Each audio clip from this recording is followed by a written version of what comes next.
തിരുമഹത്വം നമ്മുടെ ദേശത്തിൽ വസിക്കേണ്ടതിന് അവൻ്റെ രക്ഷ അവൻ്റെ ഭക്തന്മാരോട് അടുത്തിരിക്കുന്നു നിശ്ചയം. ദയയും വിശ്വസ്തതയും തമ്മിൽ എതിരേറ്റിരിക്കുന്നു, നീതിയും സമാധാനവും തമ്മിൽ ചുംബിച്ചിരിക്കുന്നു. വിശ്വസ്തത ഭൂമിയിൽ നിന്ന് മുളയ്ക്കുന്നു, നീതി സ്വർഗത്തിൽ നിന്ന് നോക്കുന്നു.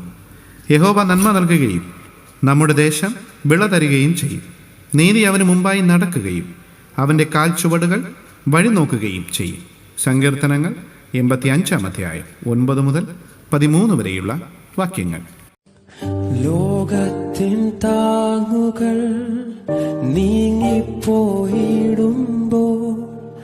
ലോകക്കാരല്ല